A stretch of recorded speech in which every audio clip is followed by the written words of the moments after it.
Não, eu tô com um livro aqui nas minhas mãos, que inclusive foi você que me deu esse livro, Ah, é? que é O que o Governo Fez com o Nosso Dinheiro, do Murray Rothbard, que é um economista americano, mais da escola austríaca, que ele fala muito bem disso, né? Dessa tendência que o governo tem de desvalorizar a moeda, e não é de agora, é desde que a moeda era de fato metálica. Ele traz uma série de exemplos, é muito interessante, e numa linguagem bem fácil. Tem um outro que é do Hayek, que é a desestatização do dinheiro, que é mais complicado. Sim. E que também é ótimo, porque no final do livro ele tem uma tabela. E você pega a tabela assim, ele pegou a desvalorização do dinheiro, se eu não me engano, durante um período curto, até 25 anos. E você via uma desvalorização brutal, assim, o dinheiro valendo mais nada, né? E foi numa época onde o Brasil, por exemplo, tá naquela tabela, teve um período de hiperinflação. E aí eu queria te perguntar, Ulrich, na sua opinião, como se proteger disso, já sabendo que a inflação vem desse aumento de oferta monetária, que o governo é o culpado por isso, que é uma série de consequências negativas, só dá pra gente sentar e chorar ou há alguma coisa a ser feita? Não, acho que hoje em dia, felizmente no nosso caso, a inflação é ruim, machuca, mas não é tão incapacitante quanto era no passado. Mas ainda assim, a gente precisa proteger o nosso poder de compra, né? Então há várias formas de se proteger. Hoje em dia, felizmente, a inflação não é tão incapacitante quanto era no ano passado. Na década passada, no passado. Mas algumas são as mais conhecidas, como o investimento em títulos de renda fixa que pagam a variação da inflação, Tesouro IPCA, as NTNBs, que é uma forma de se proteger. Não é perfeita, porque IPCA também não é um índice perfeito e não tem nenhum índice de inflação perfeito, são aproximações que mensuram a perda de poder de compra do dinheiro, mas é uma proteção.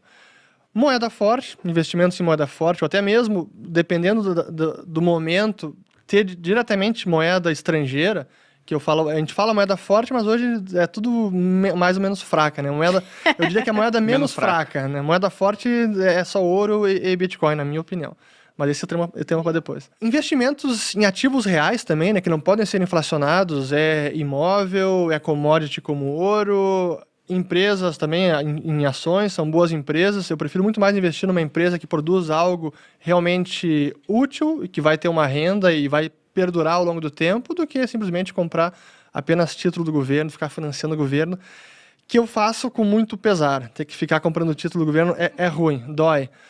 Mas acho que essas são algumas das formas. E sempre pensar em ter alguma diversificação e saber que são formas de proteção, mas que não existe uma blindagem, proteção perfeita.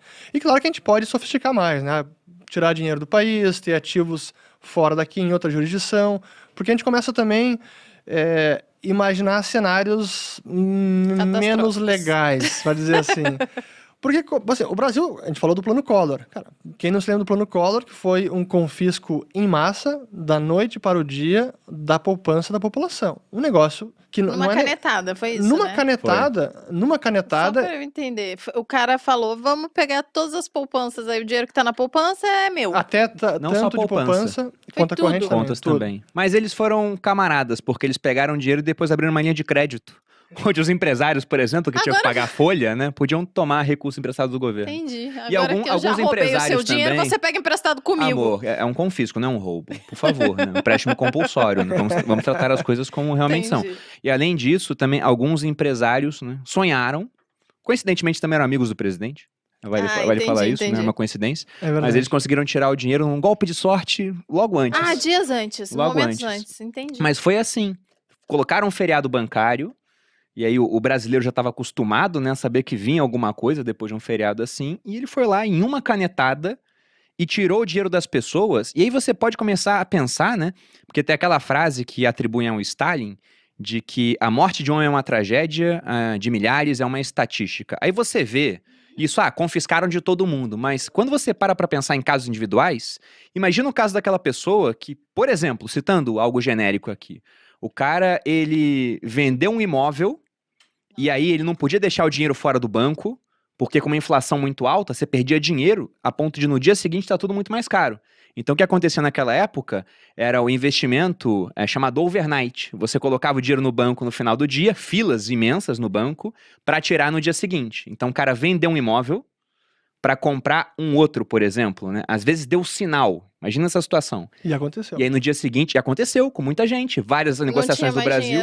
Não tinha mais o dinheiro. Então teve gente se matando. Uma tragédia completa. Aí o cara veio pedir desculpa outro dia, né? É melhor do que não pedir. Mas isso resolve? É melhor do resolve. que eu não pedir, amor. Mas isso foi um plano mirabolante para tentar conter os efeitos da inflação naquela época. Depois eu vou voltar ao plano Collor, que é interessante analisar um pouco melhor a ideia por trás do plano Collor. Mas voltando então, como o Brasil teve esses episódios e existe algum nível de incerteza quanto ao nosso futuro, quanto à segurança jurídica, então é bom ter uma blindagem para aqueles que podem, ter também dinheiro fora do país. Aí está noutra jurisdição, é mais difícil do governo meter a mão. Então acho que essas são as formas, mas não tem blindagem perfeita. Olha, são 3 da tarde aqui, eu estou aqui na minha casa, na minha piscina, trabalhando apenas com o meu celular. E o melhor de tudo, sem precisar ter um chefe chato, um emprego que você ganha um salário que mal paga as suas contas. E o principal, ganhando mais que a média salarial no Brasil.